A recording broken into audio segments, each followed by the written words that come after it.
Oke, untuk sisi yang kedua, kali ini kita akan melihat tajuk sesuai dengan kita punya silabus, yaitu berita buruk, manusia telah berdosa. Saya ingin kita imbas kembali apa yang telah kita lihat minggu yang lalu, dan kita telah mempelajari bahwa di minggu yang lalu, secara umum tentang doktrin keselamatan. Mengapa kita memerlukan doktrin keselamatan, dan apa inti dari penyelamatan yang Allah lakukan di dalam Alkitab. Jadi kita telah melihat bahwa keselamatan itu adalah karya Allah. Dia menyelamatkan kita dari dosa. Dan itu yang kita lihat di dalam pengenalan minggu yang lalu. Nah, hari ini kita akan melihat, yaitu sebab dari Allah menyelamatkan kita, atau Allah menyelamatkan kita dari apa. Ini yang kita akan lihat untuk sisi kedua ini adalah berita buruk, yaitu manusia telah berdosa. Sebelum saya memulai ini, saya ingin memulainya dengan pertanyaan. Apakah pengertian kita tentang dosa? Boleh kita sebut? Boleh satu wakil, apa itu dosa? Apa pengertian kita tentang dosa? Oke, pemberontakan terhadap Allah, melakukan hal yang bertentangan dengan ajaran Alkitab, atau melanggar perintah Allah lah. Memberontak sama melanggar perintah Allah, perbuatan yang bertentangan dengan perintah Allah. Tapi pertanyaan saya yang selanjutnya adalah, kalau dosa setakat pelanggaran, maka apa beza pemahaman dosa orang Kristen dengan kepercayaan lain? Orang lain pun, agama kepercayaan lain pun percaya bahwa dosa itu adalah pelanggaran. Jadi apa uniknya ajaran dosa di dalam Alkitab? Nah, hari ini kita akan melihat, mungkin selama ini pandangan kita tentang dosa mungkin agak berbeza dengan apa yang kita belajar pada malam hari ini. Oke? Jadi kalau dosa adalah setakat pelanggaran terhadap perintah Allah, jadi apa beza definisi dosa kita terhadap kepercayaan yang lain? Tidak ada beza. Jadi hari ini kita akan melihat sebenarnya konsep dosa, gagasan dosa di dalam Alkitab, yang diajarkan dalam Alkitab adalah bertentangan dengan apa yang diajarkan oleh dosa yang diajarkan oleh kepercayaan lain. Nah, hari ini adalah sesuatu yang sangat menarik dan juga sesuatu yang mungkin akan membuat kita melihat diri kita seadanya dan sereality yang mungkin. Pemahaman kita tentang dosa akan mempengaruhi kita bagaimana cara kita nanti memperoleh keselamatan. Nah, mengapa pemahaman kita tentang keselamatan ini begitu penting? Karena pemahaman kita tentang dosa, yang kita paham tentang dosa, akan mempengaruhi kita bagaimana cara kita nanti memperoleh keselamatan. Nah, mengapa ini penting? Itu sebabnya di dalam kepercayaan yang lain selain agama Kristen, mereka yakin bahwa dosa itu adalah setakat pelanggaran. Akhirnya, apa yang mereka buat untuk mendapat keselamatan? Mereka membuat satu peraturan untuk mencapai berbuat baik, untuk mendapatkan keselamatan. Itulah sebabnya mengapa pemahaman tentang dosa itu sangat-sangat penting, karena ia akan mempengaruhi bagaimana nanti kita berpikir, bagaimana cara memperoleh keselamatan. Ya, itu sebabnya mengapa konsep keselamatan Kristen sangat berbeza dengan kepercayaan lain. Karena pemahaman dosa dalam kepercayaan Kristen berbeza dengan kepercayaan lain. Nah, kalau kita lihat di luar keyakinan Kristen, kita menemukan ada dua cara manusia beroleh keselamatan. Pertama, manusia menolak Allah dan mengandalkan diri mereka sendiri, yaitu mereka tidak mau percaya kepada Tuhan, tapi mereka mengandalkan dengan perbuatan moral mereka sendiri, mereka mengandalkan kebaikan diri mereka sendiri. Dan yang kedua, cara yang kedua adalah manusia menerima agama dan mengandalkan hukum untuk selamat. Ini adalah dua cara manusia di luar kekristenan untuk mendapatkan keselamatan. Yang pertama, mereka menolak Allah, tidak mau percaya kepada Allah, tapi mereka berharap kepada diri mereka, saya ini baik, saya melakukan perbuatan baik banyak. Dan yang kedua adalah mereka menerima agama dan mengandalkan hukum untuk selamat. Kedua cara ini hanyalah dua cara yang berbeza dari usaha manusia untuk menyelamatkan diri sendiri.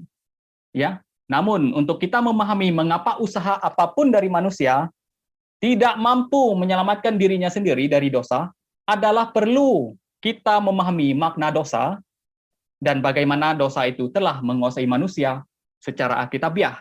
Nah, hari ini kita akan melihat tentang dosa, dan itulah akan menjadi inti dari berita buruk yang akan kita dengar, yaitu manusia telah berdosa. Ya, saya ingin memulai dengan satu statement dari statement saya sendiri. Begini, rasa kagumnya kita akan keselamatan yang Allah berikan kepada kita hanya apabila kita mengerti betapa buruknya kita telah berdosa. Ya, rasa kagumnya kita akan keselamatan yang Allah berikan kepada kita hanya apabila kita mengerti betapa buruknya kita telah berdosa. Saya ingin bertanya dengan kita, apa yang menyebabkan kita kagum pada Allah? Mungkin kalau saya bertanya soalan ini secara rawak kepada kita semua, mungkin ada yang menjawab, oh saya kagum dengan Allah karena Allah telah melakukan mujizat yang besar dalam hidup saya. Mengapa, kalau saya bertanya lagi, apa yang menyebabkan kamu kagum kepada Allah? Oh, karena Allah telah memberkati hidup saya melimpah-limpah. Tapi kalau kita ingin jujur, hanya jarang orang menjawab soalan ini dengan berkata, saya kagum kepada Allah, karena Allah menyelamatkan diri saya yang berdosa ini. Jadi kita lihat, kekaguman kita akan Allah itu sebenarnya, bila kita mampu melihat diri kita berdosa secara total di hadapan Allah. Ya, sebagai contoh, kalau kita haus, kalau kita ingin merasa puas daripada minum air, sebenarnya kita tidak akan pernah puas jika kita minum air manis saja, seperti air orange, air Milo, atau air-air yang begitu. Tetapi sebenarnya, sebenarnya yang memuaskan kita bila kita ingin merasa air, merasa puas bila kita ingin meminum air adalah apabila kita dahaga. Ya, dahaga. Bila kita merasa dahaga, air apapun yang akan kita minum. Ya, air apapun yang kita lihat dan dapat memberikan kelegaan daripada kehausan kepada kita, itu akan membuat kita merasa leganya bila kita dapat minum. Apabila kita telah merasa kehausan. Demikian dengan kita. Kita akan benar-benar melihat kekaguman kepada Allah itu. Kita kagum kepada Allah hanya apabila kita mengerti betapa buruknya kita berdosa. Dan kita akan separuh kagum kepada Allah bila kita kagum kepada berkat-Nya, yang kebaikannya dan sebagainya, mujizatnya. Tapi kita akan sepenuhnya kagum kepada Allah bila kita melihat betapa buruknya kita telah berdosa. Sama seperti bila kita haus, kita akan merasa puas minum air apabila kita dahaga. Kita tidak akan pernah puas minum air bila kita minum yang manis. Oh, sedapnya air ini. Tapi dia akan lebih sedap bila kamu kehausan. Air apapun kita akan minum untuk membuang dahaga. Ya, orang yang tahu keselamatan Allah, namun tidak begitu kagum kepada Allah, kemungkinan terjadi karena pemahaman tentang dirinya berdosa, kemungkinan keliru. Nah, itu sebabnya mengapa banyak orang yang kagum kepada Allah bila dia berkati, tapi bila dia tidak diberkati, Tuhan tidak melakukan mujizat dalam hidupnya, dia akan mulai, oh di mana Tuhan? Ya, mengapa Tuhan tidak memberkati saya? Tetapi ketika kita mengerti bahwa diri kita telah berdosa dan diselamatkan oleh Allah, di sana kita akan mengerti hidup kita ini adalah anugerah. Dan apa yang kita lakukan itu tidak setanding dengan keselamatan yang Allah berikan bagi kita. Setelah kita mengerti betapa buruknya kita berdosa. Dan kita melihat Allah itu dengan anugerahnya yang besar menyelamatkan kita, dan kita akan kagum luar biasa kepada Allah. Semakin kita tahu dan sadar diri kita berdosa secara total, semakin kita merasa kagum kepada Allah. Ini yang akan menjadi penekanan kita. Ingat, ada kisah orang Farisi dan orang Lewi yang berdoa. Yang orang Farisi berdoa begini, saya ini berpuasa 2 kali 1 minggu, saya memberi persepuluhan, dan saya ini melakukan ini. Orang Lewi datang, orang berdosa datang, dia katakan apa? Ampunilah aku orang berdosa ini. Dua-dua pulang, yang diterima adalah orang berdosa. Ya, kita lihat. Di dalam ayat itu sebenarnya dia bukan ingin mengajar kita tentang doa, tapi dia sebenarnya ayat itu tentang Farisi dan orang Lewi yang sedang berdoa itu. Orang pemungut cukai yang sedang berdoa, yang digambarkan di dalam Alkitab. Dia sebenarnya bukan ingin menunjukkan tentang doa, tapi dia ingin menunjukkan penerimaan. Siapa yang Allah terima? Yang satu berdoa, oh saya ini telah berpuasa, ini diharap Tuhan terima dia. Tetapi yang satu berdoa, ampunilah, dan memukul dada dia, ampunilah aku orang yang berdosa ini. Yang satu itu, yang mengakui dirinya berdosa pulang dan diterima oleh Allah. Oke, kita akan melihat asal-usul dosa. Asal-usul dosa. Kita lihat di dalam Roma 5 ayat 12. Boleh seorang baca? Roma 5 ayat 12. Sebab itu sama seperti dosa telah masuk ke dalam dunia oleh satu orang, dan oleh dosa itu juga maut. Demikianlah maut itu telah menjalar kepada semua orang, karena semua orang telah berbuat dosa. Oke, terima kasih Brandon telah membaca ayat ini untuk kita. Roma 5 ayat 12 berbunyi seperti ini. Sebab itu sama seperti dosa telah masuk ke dalam dunia oleh satu orang, dan oleh dosa itu juga maut. Demikianlah maut itu telah menjalar kepada semua orang, karena semua orang telah berdosa. Di dalam Roma 5 ayat 12 ini, kita dapat melihat asal dosa itu dari masuk ke dalam dunia oleh satu orang. Satu orang, siapa yang dimaksudkan oleh Paulus di sini? Oleh satu orang ini. Ia adalah Adam. Ya, Adam. Dia adalah Adam. Dosa masuk ke dalam dunia melalui manusia pertama, dan kita tahu Adam, itu adalah Adam. Dan kita tahu bagaimana dosa itu masuk melalui Adam, dan mungkin kita sudah tahu cerita ini di dalam Kejadian. Kita tahu bahwa di mana mereka melanggar perintah Allah. Allah melarang mereka jangan makan dari pohon yang dilarang.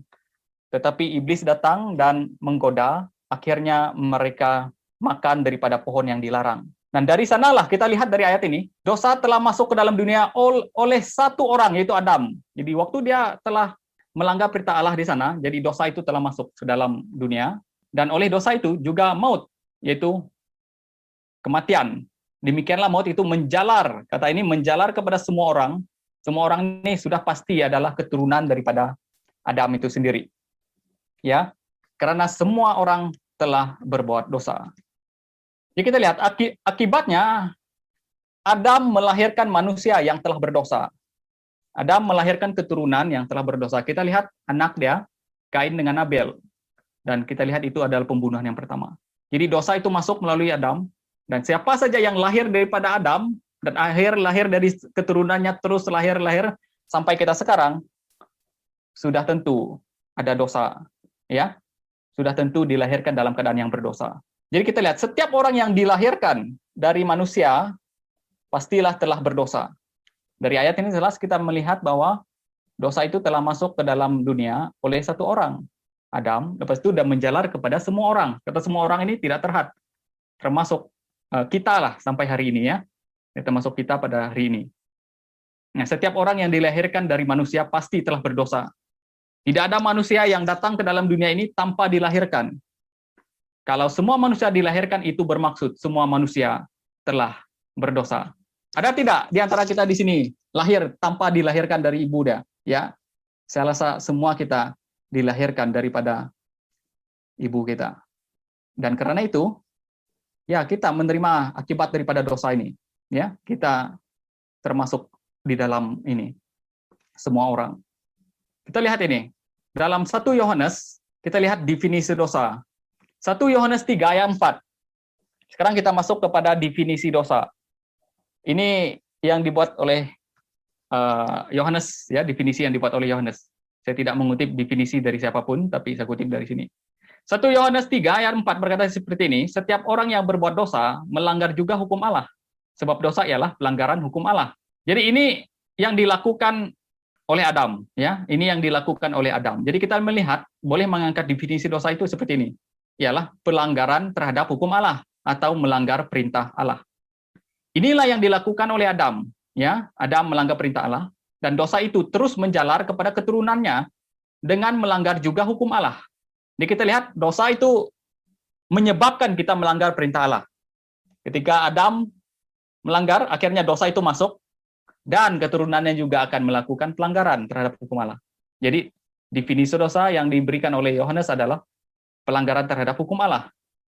Nah, dan dosa itu terus menjalar kepada keturunannya dengan juga melanggar hukum Allah. Keturunannya akan terus melanggar hukum Allah. Ya. Ketika Adam melahirkan keturunan yang berdosa, maka keturunannya juga akan melakukan dosa yang sama seperti Adam, yaitu melanggar perintah Allah. Ya, kita lihat selepas Adam dan dia melahirkan, lepas itu dilanggar, pembunuhan terjadi dan banyak kejahatan yang terjadi.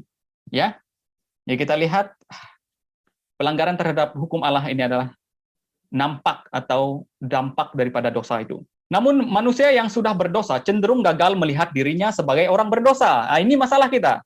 Manusia yang berdosa dan telah memusatkan segala sesuatu kebaikan menurut ukuran dirinya sendiri, telah gagal melihat dirinya berdosa.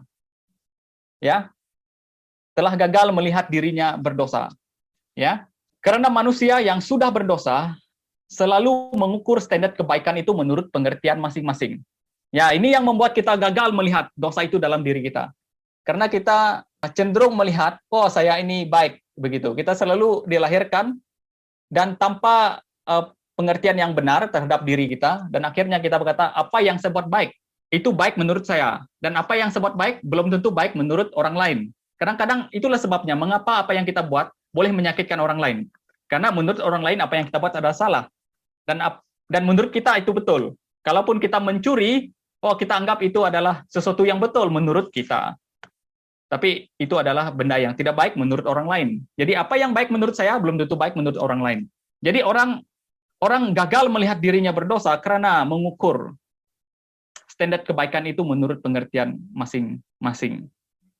Ya. Jadi waktu kita dalam dosa dan bila kita hidup dalamnya dan lahir dalam dosa, kita gagal melihat diri kita berdosa karena kita sudah mengubah standar itu daripada diri kita sendiri. Sudut standar kebaikan itu menurut pengertian kita masing-masing. Oleh itu, Allah sendiri memberikan standarnya kepada manusia supaya manusia dapat mengenal dirinya berdosa. Jadi Allah memberikan standarnya sendiri supaya manusia mengenal dirinya berdosa. Persoalannya ialah bagaimana dosa manusia diperhitungkan agar manusia sadar dirinya berdosa mengikut standar Allah. Ini yang paling penting. Nah, manusia itu berdosa. Nah, waktu manusia berdosa, waktu dia dilahirkan dalam dunia ini, dia tidak mengerti bahwa dirinya berdosa. Tapi Allah memberikan satu standar kepada manusia, supaya manusia sadar dirinya berdosa. Nah, bagaimana itu Allah melakukan standarnya kepada manusia? Kita lihat bagaimana dosa itu diperhitungkan. Ya. Bagaimana dosa diperhitungkan. Di dalam Roma 5 ayat 13 berkata seperti ini. Sebab sebelum hukum Taurat ada, telah ada dosa di dunia. Tetapi dosa itu tidak diperhitungkan kalau tidak ada hukum Taurat. Yang menarik ayat ini ya. Kita lihat, sebelum hukum Taurat ada, telah ada dosa. Ingat hukum Taurat bila diberi? Ini jauh ratusan tahun sesudah manusia jatuh dalam dosa. Kita ingat kisah Musa? Ya, Musa yang mendapat hukum Taurat dari Tuhan. Itu di Gunung Sinai. Itu setelah manusia jatuh dalam dosa ratusan tahun. Ya, ratusan tahun baru diberi hukum Taurat. Maksudnya sebelum hukum Taurat diberi, Taurat ada, telah ada dosa. Dosa mendahului hukum, perintah. Ya, dosa mendahului perintah. Apa tujuannya? Kita lihatnya. Tetapi dosa itu tidak diperhitungkan kalau tidak ada hukum Taurat. Apa yang sebenarnya Paulus masukkan di sini adalah dia mau supaya dengan hukum Taurat yang diberikan, standar hukum Taurat yang diberikan itu adalah standar Allah, hukum Taurat itu. Dan bila manusia secara sadar melanggar hukum Allah, dia akan sadar bahwa dirinya berdosa. Nah, dosa diperhitungkan jika ada perintah atau hukum. Dengan kata lain, untuk menyadarkan manusia akan dosanya, perlu ada hukum yang diberikan oleh Allah. Ya, kalau tidak ada perintah, maka tidak akan ada pelanggaran. Jadi kalau ada perintah, maka ada pelanggaran. Jadi pelanggaran itu sebenarnya menyadarkan kita tentang dosa. Dia akan menyadarkan kita, wah saya ini rupanya berdosa dengan pelanggaran yang diberikan. Sebab manusia tahu dirinya berdosa jika ia secara sadar melanggar hukum Allah. Jadi manusia akan sadar bahwa dirinya bersalah atau berdosa hanya jika ia melanggar sesuatu yang yang dilarang. Ya, kalau tidak ada perintah, maka manusia tidak akan tahu bahwa apa yang dia lakukan ada salah. Karena tadi kita sudah melihat bahwa pengertian orang masing-masing menurut standarnya, kebaikan itu diukur, kebaikan itu menurut standarnya masing-masing. Apa yang dia buat Menurutnya betul, betul lah. Walaupun itu secara hukum ada salah. Itu sebabnya Tuhan memberikan hukum Taurat supaya manusia tahu dirinya berdosa jika ia secara sadar melanggar suatu perintah atau peraturan. Jadi Allah memberi hukum Taurat. Sebelum hukum Taurat ada, telah ada dosa. Bagaimana dosa itu diperhitungkan? Dengan hukum Taurat. Ya, Allah memberikan hukum Taurat. Jadi sebenarnya pelanggaran terhadap perintah Allah bukan menyebabkan kita berdosa, melainkan menyadari kita bahwa diri kita berdosa. Nah, lihat ini ya. Pelanggaran kita terhadap perintah Allah bukan menyebabkan kita berdosa, melainkan menyadarkan kita bahwa diri kita berdosa. Ya. Jadi, apa definisi yang saya beritahu tadi adalah, apa itu dosa? Dan kita menyebutnya adalah pelanggaran terhadap hukum. Apa yang membuat kita berdosa? Kita melanggar hukum. Tidak. Kita melanggar hukum karena kita orang berdosa. Dan kita tidak pernah berdosa karena melanggar hukum. Tidak. Kita melanggar hukum, berdosa. Itu konsep keyakinan di luar kekristenan. Melanggar perintah, lalu jadi berdosa. Tapi kita tidak. Kita melanggar perintah Allah karena kita telah berdosa. Ya. Karena kita berdosalah, kita melanggar perintah Allah. Jadi, supaya pelanggaran terhadap perintah itu adalah membuat kita sadar, oh, aku ini orang berdosa. Jadi sebenarnya pelanggaran terhadap perintah Allah bukan menyebabkan kita berdosa, melainkan menyadarkan bahwa kita begitu berdosa di hadapan Allah. Tapi masalahnya adalah, hukum Taurat itu hanya diberikan kepada orang Yahudi. Bagaimana dengan bangsa bukan Yahudi? Kita bukan orang Yahudi. Ya, kita tahu hukum Taurat itu diberikan kepada orang Yahudi di dalam Perjanjian Lama. Bagaimana dengan kita yang tidak ada hukum? Bagaimana kita tahu bahwa diri kita berdosa? Nah, Alkitab ada memberi jawaban bagi kita. Kita lihat. Di dalam Roma 2 ayat 14 hingga 15 berkata seperti ini. Apabila bangsa-bangsa lain tidak memiliki hukum Taurat oleh dorongan diri sendiri melakukan apa yang dituntut hukum Taurat, maka walaupun mereka tidak memiliki hukum Taurat, mereka menjadikan hukum Taurat bagi diri mereka sendiri. Sebab dengan itu mereka menunjukkan bahwa isi hukum Taurat ada tertulis di dalam hati mereka, dan suara hati mereka turut bersaksi, dan pikiran mereka saling menuduh atau saling membela. Rupanya, ya tidak ada perbedaan ya. Rupanya hukum Taurat untuk orang Yahudi, dan bagi orang yang bukan Yahudi, yang tidak memiliki hukum Taurat, mereka diberikan apa? Hukum moral. Hukum moral itu akan menjadi standar bagi diri mereka sendiri. Mereka akan tahu, hati nurani mereka akan secara sadar membuat mereka sadar tentang dosa. Ya, hati nurani mereka sendiri akan menyadarkan mereka tentang apa yang mereka lakukan itu adalah salah. Jadi bangsa lain diberikan hukum Taurat dalam hatinya sendiri, hati nuraninya, yaitu hukum moral. Hukum Taurat itu pun sebenarnya hukum moral. Hukum Taurat yang telah diberikan Tuhan kepada Musa itu adalah hukum moral. Ya. Jadi sebenarnya manusia itu memiliki hati nurani. Hati nurani itu sendiri akan membuat kita, itu sebabnya bila kita melanggar perintah Allah, kita akan secara langsung berkata, wah ini salah. Karena kita ada hati nurani. Ya, jadi kalau tidak ada hukum Taurat, tidak apa. Untuk bangsa lain, isi hukum Taurat itu adalah hati nurani kita. Ya, hati nurani kita. Bagi bangsa Yahudi, hukum Taurat diberikan, namun kepada bangsa lain, Allah memberikan hati nurani, hukum moral, maksudnya lah hukum moral. Ya, sebagai ukuran. Jadi semua manusia, baik orang Yahudi maupun bangsa lain, tidak dapat lari dari kesadaran akan keberdosaannya sebenarnya. Ya, mereka tidak dapat lari. Sebab, ya, baik orang Yahudi ada hukum Taurat, bagi kita yang bukan Yahudi, kita diberi hati nurani. Dan lebih parahnya, sekarang ini kita sudah tahu hukum Taurat. Ya, kita double standard.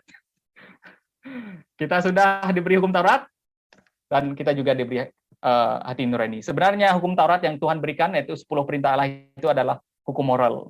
Dan sebenarnya hukum itu satu, termasuk bangsa bukan Yahudi, kita ada hati nurani, dan hati nurani kita itu yang saling menuduh perbuatan kita, saling menuduh atau saling membela.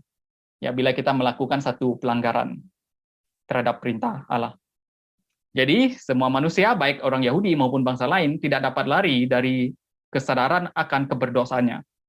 Buktinya, secara kenyataan, tidak ada satupun manusia yang dapat taat sepenuhnya pada hukum Allah.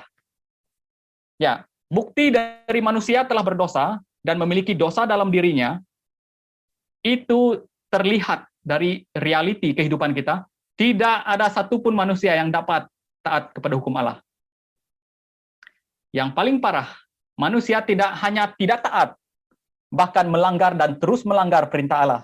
Ingat orang Israel diberi hukum Taurat? Berapa kali pelanggaran mereka di padang gurun? Berkali-kali perintah Allah dilanggar oleh mereka, oleh orang-orang Yahudi sendiri. Ya, mungkin kita kata, oh mungkin saya dapat taat kepada hukum Taurat. Oh mungkin saya dapat taat kepada perintah Allah. Mungkin ada di antara kita berkata bahwa, wah saya dapat taat kepada hukum Allah supaya saya selamat. Oke, mari kita lihat, dapatkah kita taat kepada perintah Allah? Ya, ini dari kita lihat dari sudut pandang keselamatan, ya, keselamatan. Dan kita lihat dari sudut dosa. Mengapa perintah Allah itu menjadi acuan untuk Allah atau menjadi ukuran untuk memperhitungkan supaya kita sadar tentang diri kita berdosa? Bila kita sadar diri kita berdosa, baru kita akan tahu kita sangat memerlukan penyelamat. Ya, jadi kita akan melihat dulu, dapatkah kita taat kepada perintah Allah? Ya, dan jika kita tidak dapat taat kepada perintah Allah atau melanggar perintah Allah, itu berarti kita dalam realitinya memang telah berdosa. Ya, 10 hukum Allah juga mewakili 10 hukum moral. Jadi kita lihat di dalam Keluaran 20 ayat 1 hingga 13. Ya, ini hukum Taurat yang Tuhan berikan kepada Musa. Kita lihat hukum pertama, jangan ada padamu Allah lain di hadapanku. Jangan membuat bagimu patung yang menyerupai apapun. Yang ketiga, jangan menyebut nama Tuhan Allahmu dengan sembarangan. Yang keempat, ingatlah dan kuduskanlah hari Sabat. Yang seterusnya, 5, hormatilah ayahmu dan ibumu. Jangan membunuh, jangan berzina, jangan mencuri, jangan mengucapkan saksi dusta tentang sesamamu, jangan mengingini rumah sesamamu. Ini adalah hukum Taurat yang Allah berikan kepada orang Israel. Dan 10 hukum Taurat ini sebenarnya mewakili hukum moral juga. Dan kita lihat di sini adalah ada hukum spiritual. Spiritual. Dan ini adalah hukum praktikal. Ya, kita lihat ada 10 di sini. Dapat kita taat semua kepada perintah ini? Oh, mungkin ada yang kata boleh. Oke. Kita lihat ya. Jadi dalam pengalaman orang Israel, mereka sering melanggar hukum Allah ini ya. Mereka sering menduakan Allah walaupun mereka sudah percaya kepada Tuhan, hidup di bawah tangan Tuhan. Kita lihat, mereka masih menyembah Allah lain. Di Kanaan kita lihat. Mereka selalu menyembah Allah yang lain. Itu sebabnya Tuhan berkata bahwa Ia adalah Allah yang cemburu. Dan mereka melakukan banyak pelanggaran terhadap perintah Allah di sini ya. Nah, dengan kata lain, mereka tidak dapat menaati perintah Allah tersebut. Ya, mereka tidak dapat menaati perintah Allah tersebut dengan sempurna dengan dalam hidup mereka. Kita lihat di dalam Yakobus 2 ayat 10 berkata seperti ini. Ya. Supaya kita dapat melihat dapatkah kita taat dengan sempurna terhadap hukum Allah itu. Dapatkah kita taat kepada perintah Allah? Di dalam Yakobus 2 ayat 10 berkata seperti ini. Sebab barang siapa menuruti seluruh hukum itu, yaitu hukum Taurat, tetapi mengabai satu bagian daripadanya, ia bersalah terhadap seluruhnya. Wah, ini luar biasa. Sebab barang siapa menuruti seluruh hukum itu, tetapi mengabaikan satu bagian daripadanya, ia bersalah terhadap seluruhnya. Ya, seluruhnya. Kita lihat ya. Satu hukum Taurat ditaati, satu hukum ditaati, tapi 9 gagal, kita tetap berdosa. Gagal ya. 5 hukum ditaati, tapi 5 gagal, tetap gagal.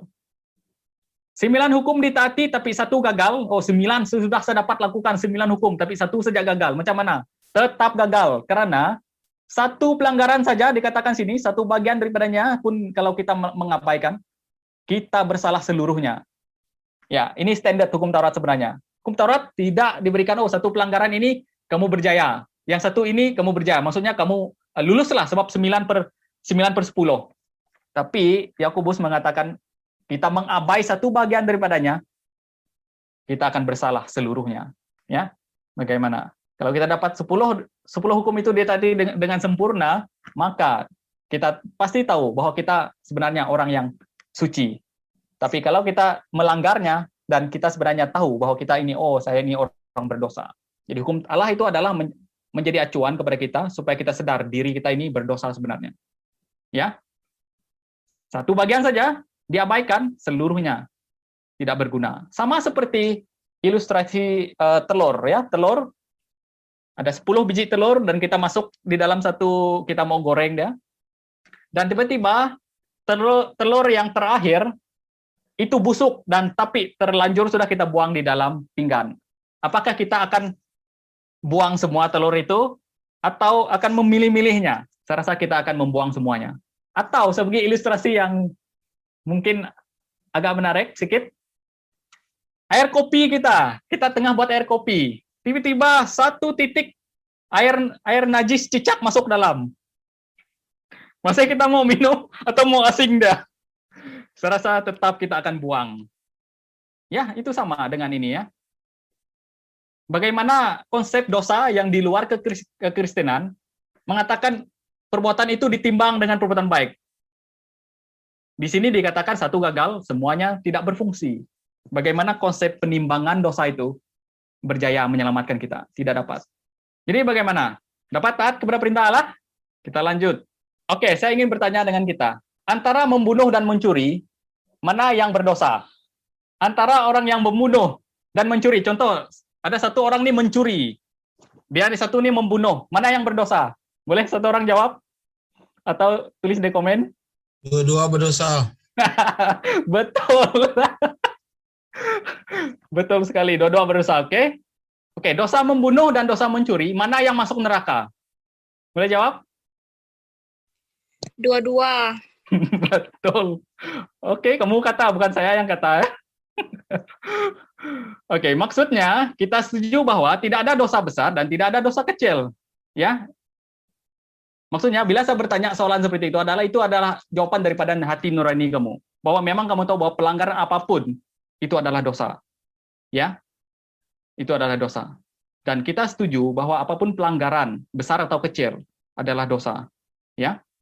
Nah, di sini saya bukan untuk menghakimi saudara, tapi saya hanya ingin kita, saudara-saudari yang dikasihi oleh Tuhan, jujur dengan kehidupan kita lah. Coba kita jujur dan lihat diri kita masing-masing, dan jawab pertanyaan-pertanyaan saya yang dia di hadapan ini. Dalam hidup Anda, ini jawab dalam hati sendirilah. Berapa kali Anda menipu orang lain? Ini jawab sendiri, dalam hati sendiri ya. Yang kedua, dalam hidup Anda, berapa kali Anda tidak berdoa? Ini pun, berdoa kan perintah Allah, tapi kalau melanggar, tidak berdoa, bagaimana? Yang ketiga, dalam hidup Anda, berapa kali Anda tidak membaca Alkitab? Ya, sedangkan Alkitab berkata, renungkanlah firman-Nya siang dan malam, tapi kita tidak melakukan. Yang seterusnya, dalam hidup Anda, berapa kali Anda melakukan dosa, baik melalui pikiran, perbuatan, maupun percakapan? Ya, saya tidak menghakimi Anda, tapi saya ingin Anda jujur dengan hidup Anda. Ya. Dalam hidup Anda, seberapa banyak Anda taat kepada perintah Allah? Berapa banyak? Mana banyak? Melanggar atau perintah atau mengabaikan perintah Allah? Ya, tak perlu jawab ya. Saya tidak ingin jujur. Kita lanjut. Kita lihat, ada satu di dalam kisah Alkitab yang sangat menarik. Ada seorang pemuda yang kaya datang kepada Tuhan Yesus. Ingat pemuda yang kaya itu datang kepada Yesus dengan dia adalah seorang orang Yahudi yang memegang hukum Taurat. Dia datang kepada Tuhan Yesus dan menanyakan satu soalan begini. Saya tampilkan ayat ya. Matius 19 ayat 16 berkata seperti ini. Ada seorang datang kepada Yesus dan berkata, "Guru, perbuatan baik apakah yang harus kuperbuat untuk memperoleh hidup yang kekal?" Yesus menjawab, "Apakah sebabnya engkau bertanya kepadaku tentang apa yang baik? Hanya satu yang baik." Jawaban Tuhan Yesus sebenarnya sudah cukup baik di sini ya. Hanya satu yang baik, yaitu Allah sendirilah maksudnya. Tetapi jika engkau ingin masuk ke dalam hidup, turutilah segala perintah Allah. Mengapa Tuhan Yesus memberikan perintah ini kepadanya? Turutilah segala perintah Allah, jika engkau ingin masuk ke dalam hidup. Ya, karena orang kaya ini datang kepada dia dengan keangkuhan. Dia orang Yahudi, dia katakan, "Oh, saya sudah taat semuanya." Nanti kita lihat dalam ayat seterusnya ya. Kita lihat. Kata orang itu kepadanya, "Perintah yang mana?" Ini perintah yang mana? Dia tanyakan perintah yang mana? Ini bukan mau tahu ini sebenarnya. Ini satu nada yang angkuh sebenarnya. Perintah yang mana? Kata Yesus kepadanya, jangan membunuh, jangan, ini hukum Taurat tadi. Jangan membunuh, jangan berzina, jangan mencuri, jangan mengucapkan saksi dusta, Dan hormatilah ayah dan ibumu dan kasihilah sesamamu seperti dirimu sendiri. Jadi lihat, turutlah perintah Allah. Tuhan Yesus ingin memberikan standarnya kepada dia. Karena dia itu angkuh. Berkata, oh saya ini sudah melakukan semuanya. Ya, pertanyaan ini bukan pertanyaan ingin tahu jawaban, tapi dengan angkuh. Kita lihat ayat seterusnya. Kata orang muda itu kepadanya, semuanya itu telah kuturuti, apalagi yang masih kurang. Luar biasa. Ya, dia kata dia sudah mampu menaati perintah Allah. Apa Tuhan Yesus jawab dia? Begini. Mendengar itu Yesus berkata kepadanya, masih tinggal satu hal lagi yang harus kamu lakukan. Juallah segala yang kau miliki dan bagi-bagikanlah itu kepada orang-orang miskin. Kamu mungkin sudah tahu apa jawaban dia kan daripada pemuda ini. Ya, karena jual segala milikmu, bagi kepada orang miskin. Ini adalah tindakan kasih. Tindakan kasih ya kepada orang lain. Tindakan kita membantu orang lain. Jadi pemuda itu kayak kata, ketika orang muda itu mendengar perkataan itu, pergilah ia dengan sedih, sebab banyak hartanya. Ya, dia kata dia sudah melakukan perintah Allah. Tapi bila Yesus mengatakan, juallah hartamu, dia tidak mau. Sebenarnya pemuda itu, dia tidak dapat taat kepada perintah Allah sebenarnya. Ya, dia hanya ego dengan dirinya. Dan bila Tuhan Yesus kata, masih ada satu lagi. Tuhan Yesus kata, pergilah jual hartamu, bagi kepada orang miskin, tolong orang miskin. Dia tidak mau. Dia pergi dengan sedih. Tapi kita di sini, walaupun kita tahu bahwa kita tidak dapat taat kepada perintah Allah, kita tidak pernah pergi. Ya, kita tidak pergi. Bahkan kita ingin mendengar firman Tuhan. Oke, kita lanjut. Kita lihat ya, standar lain lagi dari Yakobus 4 ayat 17. Jika seseorang tahu bagaimana ia harus berbuat baik, tetapi ia tidak melakukannya, ia berdosa. Nah, ini lagi standar yang diberikan oleh Alkitab. Jika kita tahu bagaimana ia berbuat baik, ia harus berbuat baik, tetapi ia tidak melakukannya, ia berdosa. Kita tahu. Kita tidak hanya berdosa jika kita tidak dapat menghindari dari perbuatan jahat. Tetapi kita juga berdosa jika kita menghindari untuk berbuat baik. Wah, dari setiap sudut kita diserang ya. Menghindari dari berbuat dosa? Oh, mungkin boleh. Mungkin ada orang kata, oh saya tinggal dalam rumah lah supaya saya tidak melakukan dosa. Tapi, kamu tahu buat baik tapi tidak buat berdosa? Lihatlah bagaimana manusia itu berdosa dalam setiap sudut hidupnya. Ya. Ayat ini sebenarnya ingin menunjukkan kepada kita betapa buruknya kita telah berdosa. Betapa buruknya kita telah berdosa. Mungkin kita menghindari dari melanggar perintah Allah dengan bersembunyi di bilik atau melakukan ritual pertapaan. Namun Alkitab memberitahukan kepada kita, jika kita tahu berbuat baik terhadap orang lain, namun kita tidak melakukannya, kita telah berdosa. Ya, berapa banyak di antara kita di sini pernah melihat orang yang memerlukan di Facebook? Berapa banyak kita melihat orang yang memerlukan bantuan kita di dalam laman internet, Facebook, dan sebagainya? Tapi kita tidak pernah memerlukan bantuan. Ya, menurut firman Tuhan ini kita berdosa. Sekali lagi saya ingin bertanya, bagaimana dapatkah kita menghindari dari menyedarkan diri kita berdosa? Dapatkah kita menghindari dari menyadari diri kita berdosa? Sebenarnya tidak. Justru apa yang kita beritahukan kita pada hari ini adalah dia ingin beritahukan kita betapa buruknya kita telah berdosa. Ya, dapatkah kita taat kepada perintah Allah? Tidak seorang pun. Ya, kita lihat. Apa yang menjadi problemnya? Yang problemnya adalah ini. Sebab ada tertulis, tidak ada yang benar, seorang pun tidak. Ya, Alkitab dengan jelas mengatakan tidak ada yang benar, seorang pun tidak. Dapatkah kita taat kepada perintah Allah dengan sempurna? Tidak. Seorang pun tidak dapat taat kepada perintah Allah. Kita tidak dapat taat kepada perintah Allah, bukan saja tidak taat, bukan saja mengabaikan, bahkan melanggar dan terus melanggar. Itu hanya membuktikan kita telah berdosa begitu mendalam di hadapan Tuhan. Dan Roma 3 menjadi jawabannya bagi kita. Sebab ada tertulis, tidak ada yang benar, seorang pun tidak. Inilah berita buruknya bagi kita. Karena semua orang telah berbuat dosa dan telah kehilangan kemuliaan Allah. Persoalan terbesar yang perlu dijawab bukanlah dapatkah saya menaati hukum Taurat, dapatkah kita menaati hukum Taurat, tetapi mengapa kita sering gagal menaati hukum Taurat. Ini adalah persoalannya sebenarnya daripada bagian ini. Ya, persoalannya adalah mengapa saya atau kita sering gagal menaati hukum Allah. Jawabannya ialah semua manusia telah berdosa. Ini menjadi persoalan dia sebenarnya. Mengapa kita tidak dapat taat kepada hukum Taurat? Karena kita semua telah berdosa dan telah kehilangan kemuliaan Allah. Kita gagal menaati hukum Allah dengan sempurna karena kita telah sudah dicemari oleh dosa. Keberdosaan kita telah terlihat daripada pelanggaran kita terhadap hukum Allah dan kegagalan kita untuk menaatinya. Jadi, kita berdosa bukan karena kita melanggar perintah Allah, tetapi karena kita berdosalah kita gagal. Justru bila kita gagal, itu menyadari kita, diri kita sendiri, betapa buruknya kita telah berdosa.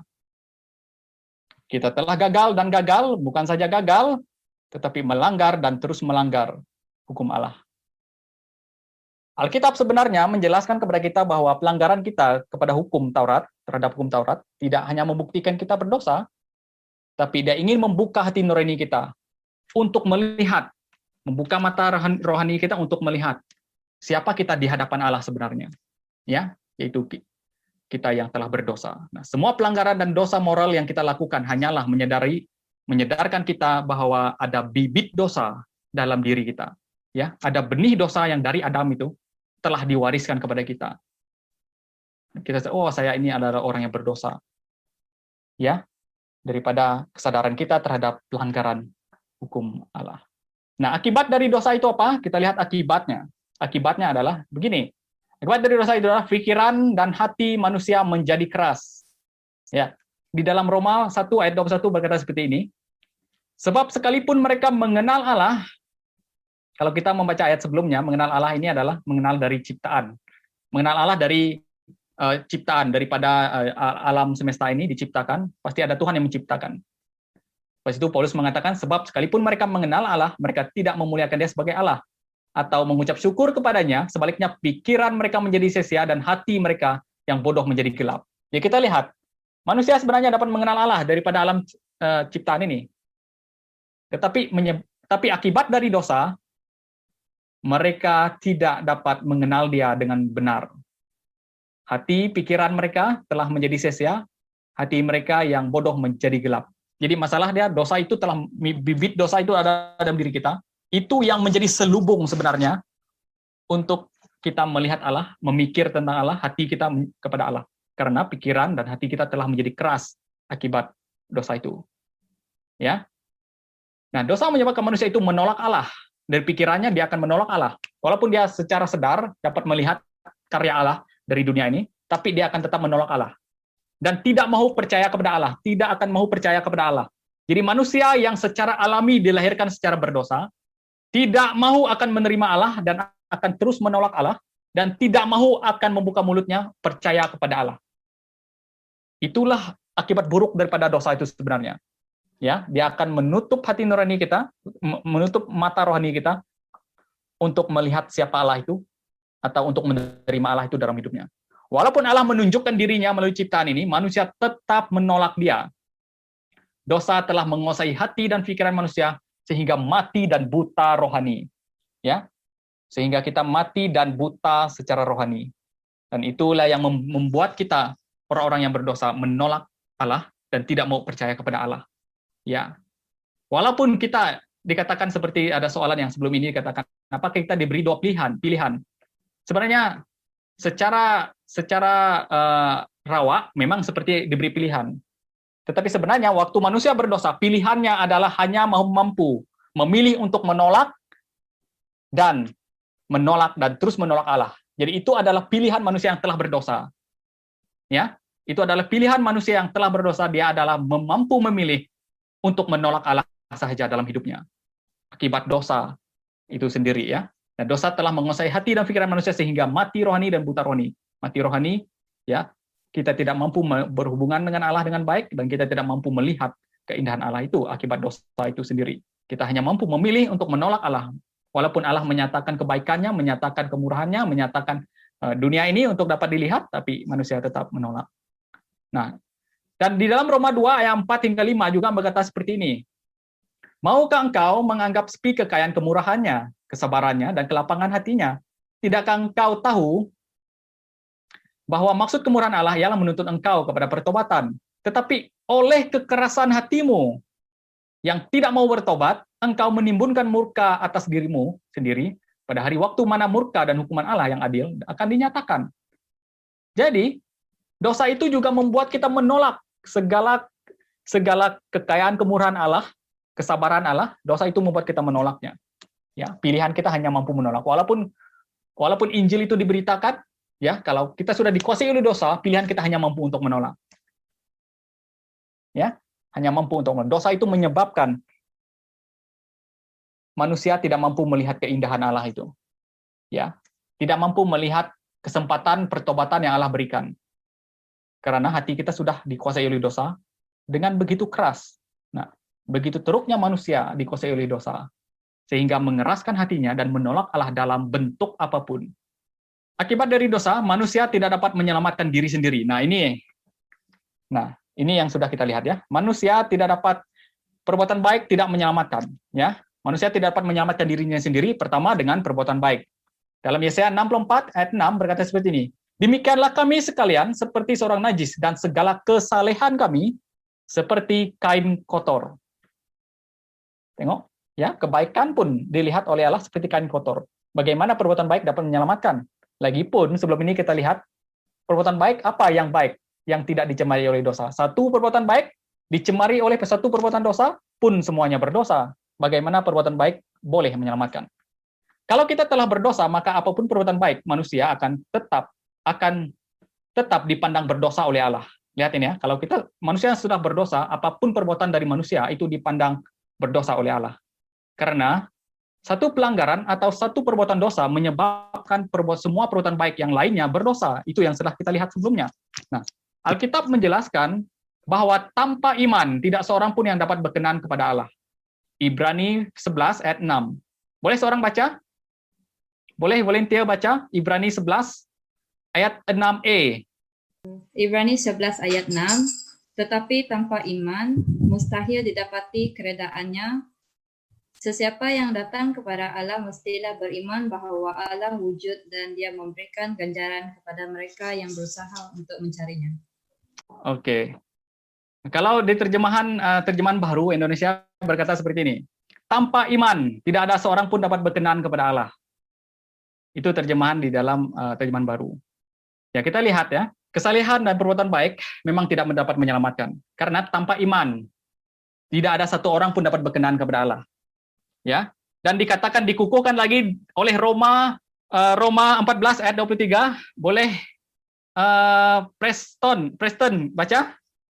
Roma ayat 23, tetapi barang siapa yang bimbang kalau ia makan, ia telah dihukum karena ia tidak melakukannya berdasarkan iman. Dan segala sesuatu yang tidak berdasarkan iman adalah dosa. Ya. Dan segala sesuatu yang tidak berdasarkan iman adalah berdosa. Jadi, perbuatan baik memang tidak dapat menyelamatkan. Karena tanpa iman, apapun yang kita lakukan di luar iman adalah berdosa. Dan ayat Yesaya 64 ini, ayat 6 sudah mengatakan, kesalehan kita seperti kain kotor. Jadi, segala perbuatan yang kita lakukan di luar iman kepada Kristus adalah tidak berkenan kepada Allah atau dipandang berdosa oleh Allah. Ya, kalau begitu bagaimana mungkin perbuatan baik manusia menyelamatkannya? Tidak dapat ya. Perbuatan baik ialah perbuatan baik yang lahir dari iman kepada Kristus. Maksudnya, keselamatan itu didahului oleh perbuatan baik. Baru ada perbuatan baik karena apa yang dilakukan berdasarkan iman itulah baik menurut firman Tuhan ya. Jadi kita lihat dua ayat yang kita baca tadi. Yang pertama, tanpa iman tidak seorang dapat berkenan kepada Allah, dan apapun yang kita lakukan yang tidak berdasarkan iman ialah berdosa. Usaha untuk taat kepada hukum dan peraturan tidak dapat menyelamatkan. Ini sudah saya jelaskan tadi bahwa kita hanya melanggar perintah Allah. Kita lihat Roma 3:20 berkata seperti ini. Sebab tidak seorang pun yang dapat dibenarkan di hadapan Allah oleh karena melakukan hukum Taurat, karena justru oleh hukum Taurat orang mengenal dosa. Nah, ini yang sudah kita lihat. Ya, tidak ada orang dapat dibenarkan oleh hukum Taurat atau dapat menyelamatkan dirinya oleh peraturan. Justru kita mengenal dosa. Ya, itu yang sudah kita lihat sebelum ini. Hukum Taurat hanyalah membuat kita mengenal dosa dalam diri kita. Jadi karena manusia telah dicemari oleh dosa dalam semua aspek, maka apapun usaha dari manusia tidak dapat menyelamatkan dirinya sendiri. Hukum Taurat diberikan dengan bertujuan, ya pertama, hukum Taurat diberikan kepada orang Israel setelah mereka ditebus dari Mesir sebagai tuntunan hidup, ya, supaya mereka mengasihi Allah dan mengasihi sesama. Kedua, hukum Taurat diberikan kepada orang Israel untuk menyadari diri mereka atau tubuh mereka, ya, berdosa dan tidak dapat menaati hukum Allah secara lahiriah, lalu membangkitkan kesadaran dalam diri mereka bahwa mereka memerlukan penyelamatan jiwa mereka, seorang penyelamat, ya, bagi jiwa mereka. Dan kita dapat lihat dalam pengalaman orang Israel sendiri. Dan yang ketiga, hukum Taurat diberikan kepada orang Israel sebagai penuntun bagi mereka kepada Kristus agar mereka dibenarkan karena iman dan bukan karena melakukan hukum Taurat. Nah, hukum Taurat sebenarnya diberikan dalam beberapa tujuan, tetapi salah satu tujuannya adalah diberikan supaya kita mengenal dosa. Apabila kita mengenal dosa, pengenalan akan dosa itu membawa kita kepada melihat siapa Kristus dalam hidup kita. Macam itu, ya. Ya, kalau kita lihat di dalam Galatia 3 ayat 23 hingga 25, dikatakan di sana adalah, kita lihat hukum Taurat itu adalah sebagai penuntun. Hukum Taurat itu sebagai penuntun kepada Kristus. Apabila Kristus datang, kita tidak di bawah penuntun lagi, kita di bawah Kristus. Ya, di dalam Galatia 3 ayat 23 hingga 25. Jadi, usaha untuk taat kepada hukum atau peraturan agama tidak dapat menyelamatkan. Jadi, hukuman bagi orang berdosa, apa akibat akhir daripada orang berdosa? Pasti maut. Ya. Ini akibat akhirnya. Habis setelah kita akan harus berhadapan dengan hukuman Allah ini. Ya. Akhirnya adalah kita akan menerima maut. Manusia yang sudah berdosa harus berhadapan dengan Allah yang maha adil dan maha suci atau bertanggung jawab pada Allah atas dosanya. Dengan kata lain, manusia berdosa harus dihukum, tidak ada pilihan lain lagi. Tidak ada pilihan lain. Ya. Sini dengan jelas mengatakan Roma 6 ayat 3 mengatakan sebab upah dosa ialah maut. Ya. Dengan kata lain, manusia berdosa harus dihukum, tidak ada pilihan lain. Dan tidak salah jika Allah menghukum semua manusia tanpa satu pun diselamatkan. Karena secara adil memang semua manusia harus dihukum, ya, karena kita semua telah berdosa. Kalaupun nanti kita dapat diselamatkan, itu semua karena inisiatif Allah, hikmat dan karya Allah sendiri. Dan kalaupun kita diselamatkan oleh Allah, kita pasti tentu tahu bahwa semuanya karena kasih karunia Allah. Bagaimana saya dapat lepas dari hukuman ini? Dapat selamat dengan melakukan kebaikan moral? Jawabannya tidak. Dapat selamat dengan menaati hukum Allah? Tidak. Kalau tidak dapat, jadi bagaimana? Hanya inisiatif Allah. Bagaimana caranya? Saya pun nanti kita akan lihat yang menjadi kabar baiknya. Ya, datang ke minggu seterusnya ya. Di sana kita akan melihat dengan luar biasa nanti. Bagaimana nanti rasa kagum kita kepada Allah dengan luar biasa. Setelah kita dihimpit dengan dosa begitu berat pada malam ini, besok minggu seterusnya kita akan dilepaskan dengan anugerah yang luar biasa, pemberitaan berita baik. Nah, ini adalah berita yang paling buruk daripada berita buruk yang pernah kita dengar, adalah manusia telah berdosa dan harus berhadapan dengan hukuman. Ya, Allah itu adil, tidak boleh melepaskan kita dari hukuman, dia harus menghukum. Tapi bagaimana ini inisiatif Allah? Minggu depan kita akan lihat itu ya. Minggu depan kita akan lihat itu. Nah, jadi kalau keselamatan adalah inisiatif Allah semata-mata, maka keselamatan itu sebetulnya bukan hasil usaha manusia. Nah, bukan jasa Allah kepada manusia, bukan pula jasa. Ya, Allah tidak pernah berjasa kepada orang manusia berdosa. Karena manusia yang berdosa hanya layak untuk dihukum. Dan bukan pula kerjasama manusia dengan Allah. Manusia tidak dapat bekerja sama dengan Allah dalam keselamatan. Karena manusia telah berdosa secara total. Ya, manusia 100% hanya dapat menerima hukuman dari Allah.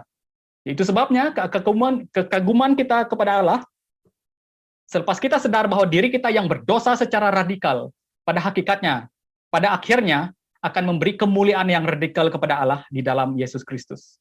Ya, kemuliaan yang radikal, murni dan tulus dan ikhlas hanyalah apabila kita memahami karya keselamatan yang kita peroleh 100% dari kerja dan inisiatif Allah semata-mata. Dan bagaimana cara itu? Datang minggu seterusnya. Nanti kita akan lihat bagaimana berita baik itu menjadi berita yang sangat baik bagi kita yang telah berdosa. Jadi kesimpulannya, dapatkah manusia yang terus berdosa demikian menyelamatkan dirinya sendiri dari dosanya? Tidak. Manusia yang berdosa telah terkurung dalam dosa dan menjadi hamba dosa, terkurung dalam dosa. Manusia yang berdosa bukan karena melakukan perbuatan dosa, tetapi karena manusia telah berdosalah manusia melakukan dosa. Dan dosa yang ada pada dalam kita diwariskan dari dosa Adam, yang menyebabkan manusia dari generasi ke generasi berdosa. Tidak ada satupun perbuatan baik manusia yang berkenan kepada Allah tanpa iman. Manusia yang telah berdosa di hadapan Allah hanyalah layak mendapat hukuman dari Allah.